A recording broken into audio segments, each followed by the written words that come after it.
What you were just watching was a very small excerpt from video apparently taken during the Uvalde shooting of a number of different parents, one of whom it appears in the background of that video is being restrained on the ground by police. They're being stopped from getting to the actual school. Cops with tasers milling about.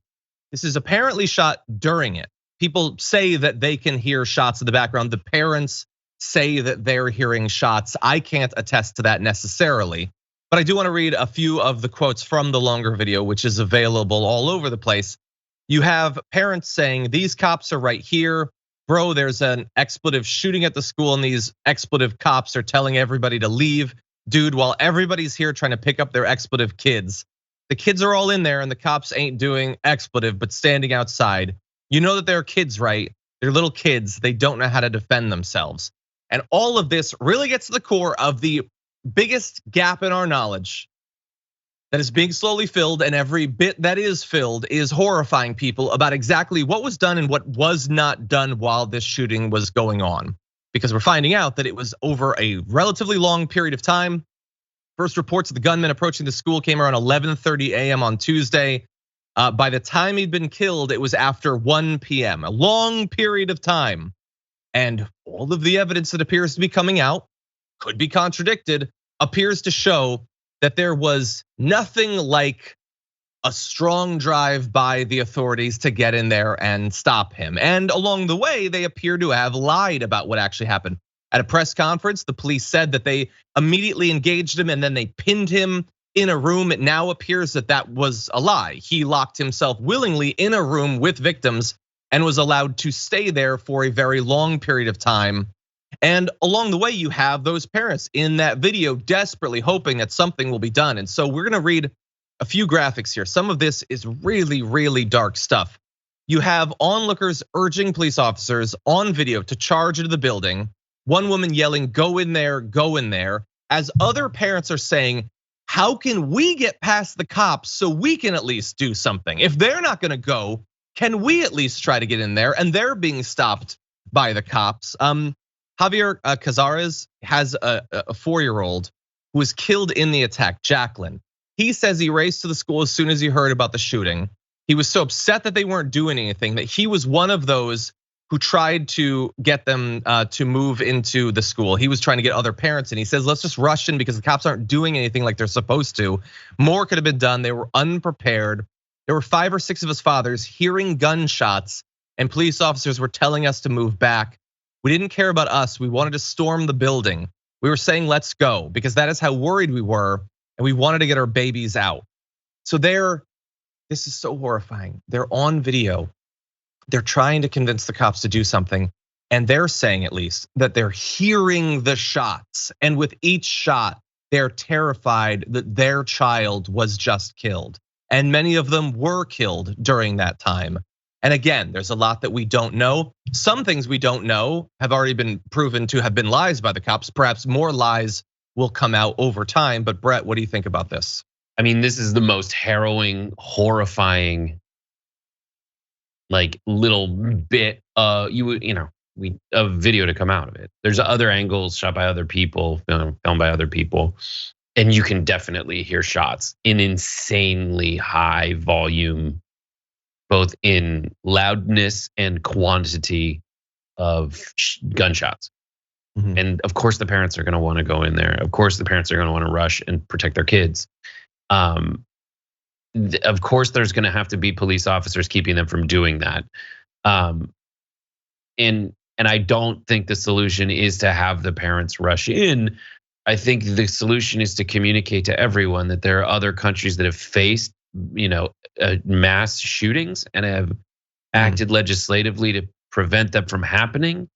And those bits of legislation have worked and have not jeopardized the actual real freedoms of anyone other than, and conversely, it has increased the freedom, the peace of mind, and the freedom of people to be at school and not have to go to school in a place that ends up feeling like a prison, which is what most of the other side's proposed solutions would result in. But this is just one of those things that's like, I don't know what the solution is to this specific instance. I know it's probably not to turn every police officer into one of the tactical units that they were waiting for. I think it's probably to do your best to keep that gun out of that person's hand. But like, this is the reality that America creates by virtue of its laws and culture. And I think both need to change. 100%. Yeah. By the way, someone in the chat is saying that I said 4 years old. It's fourth grade. I apologize. I'm amped up. Apologies if I'm misstating anything. It's a fourth grader. But in any event, and they will say there's a million other things that need to be done other than just stopping him from getting the gun. And when you point out, hey, we could have stopped this person from getting the gun, they'll say, well, laws have nothing to do with it. You can't stop someone from getting this. He waited until he could legally do it. The law could have been different. I know that they love to conjure up this idea that it doesn't matter what the law is. You could literally ban all these guns and all these kids would just go on the black market and meet up with arms dealers and get the guns. We don't live in Breaking Bad. That's not how people actually live their lives. Gun laws are very successful in a lot of contexts in stopping people from getting these guns. If you require evidence of that, look to virtually every other country on the face of the earth, where the fact that these schools are soft targets, they're gun-free zones, doesn't seem to have conjured up madmen with assault rifles in the countries where they can't legally get them. Anyway, look, there's other horrifying stuff here. So one thing is that, and again, I don't know exactly what was going through the minds of all of the cops about why exactly they couldn't get in there, why the fact that they couldn't unlock the door proved to be such a barrier for so long that they had to get a school employee in to unlock it. They seem to be capable of knocking down doors in other environments. But Lieutenant Christopher Olivares is a Texas Department Public Safety spokesman, apparently said in an interview that some of the cops went into the school to other rooms to get their kids out. At the same time, and I understand you're horrified for your kids, but they're stopping parents from getting in there to get their kids out, threatening to tase them, to knock them to the ground. At the same time, they're going in and not pushing in on the actual shooter who has unfettered access to the people he's locked himself in with.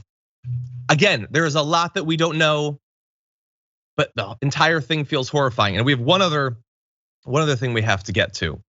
So there's a report on Ken's 5 that says that when the cops came, the cops said, yell if you need help. So trying to identify where people needed help. One of the persons in my class, according to one of the sources, said help. The guy, the shooter, overheard and he came in and shot her. The cop barged into that classroom, the guy shot at the cop and the cop started shooting. I don't know that they could have known that when they have people who are trying to evade detection by the shooter, that they could know that if they say something, they could be killed.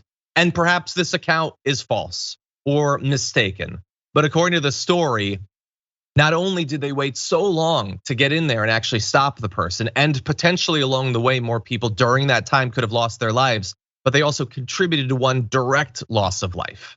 Again, it's a chaotic time, Brett. It is easy to throw around blame without knowing exactly what was happening, but none of this is looking good coming out of this. Yeah, and there's one side proposing solutions. There's an amazing video that's going around right now that is just a super cut of all the solutions that Fox News is proposing to this issue. And none of them are legislative. They're like, well, we need to train the kids on how to defend themselves. And we need to train the teachers, and there need to be booby traps, and we need to have hire angel mercenaries or ridiculous things like that. Yep. And none of them are, well, let's go back to having an assault weapons ban like we did when the rate of killings like this was lower. Yeah. We already had the law. See that. We already had the law. That's what's so frustrating. We already had a law banning assault weapons. And they're pretending that didn't happen. Yeah. That was crazy. you want to see that video, the pre-show of TDR is already up on the channel. We do play it during that. Then they would say that having the assault weapons ban, that creates tyranny. Literally every one of the people saying that these days was perfectly happy to see the Republican Party overturn the results of the last presidential election. So don't exactly trust them about their fears about tyranny. Absolutely, and the right wing picks and chooses which big business to vilify based on their own personal convenience. And I'm only explicitly talking about campaign finance convenience. There's an instinct in big tech to be kind of like libs and fun libs, but when it comes to giant businesses, we all need to realize that the NRA is a giant business that deals in as much death as other businesses they wholeheartedly get behind, like the fossil fuel industry and the pharmaceutical industry. That's what they do. They get behind giant organizations that will contribute to their financing and re-election campaigns. And we need to point out the insane hypocrisy of that. Specific, and what's frustrating is when you see moments like this, when you see families having to stand there as their children are audibly slaughtered from afar, as a police officer who the right wing is lauding as this giant mega hero is just like, well, I'm just kind of on perimeter duty today. Yeah. That's when you know something's wrong. Yeah. And by the way, we have to get on some of these other videos, but I just want to say so I know some people will be defensive and say, well, John, they'll ignore all the caveats I gave. John, think about the cops. It's terrifying that they would have to try to go in and take out a person with an AR-15. No, but think about what you're saying there. I don't want that person to have an AR-15. I don't know where the cops stand on that. I don't know if they think it should be perfectly legal for people to have guns that are so deadly that an entire pack of cops are rightly terrified to go up against it. I don't want them to have to face weapons like that, bullets capable of tearing through their Kevlar vests. I don't want those things to be legal. The right wing does. I tweeted this morning, the simple statement, I wish he hadn't had this deadly of weaponry, is something that is indisputable. You have a moral obligation to think that. Everyone on some level does think that. And yet the right wing can't say it because at the end of the day, they do have a greater commitment to those guns than they do to the lives that were lost. So I don't understand, why don't we have cops in the forefront of the gun control movement? Some do, rightly. But every one of those cops, rightly terrified of going up against someone who's holding a weapon that is better suited to being on the ground in Ukraine right now, should be calling for them to be banned. Because inevitably, the next time they're called to take out one of these people, they will have chosen the most deadly weapon they can legally get. And right now, that's these sorts of rifles.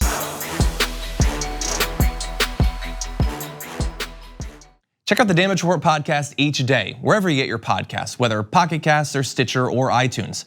You can join me as I give you the news and stories you want, with a range of co-hosts and interview guests jumping in on the fun each day. Again, that's the Damage Report, wherever you get your podcasts. And if you get them at iTunes, don't forget to rate and review. Sometimes I'll read them live on the show.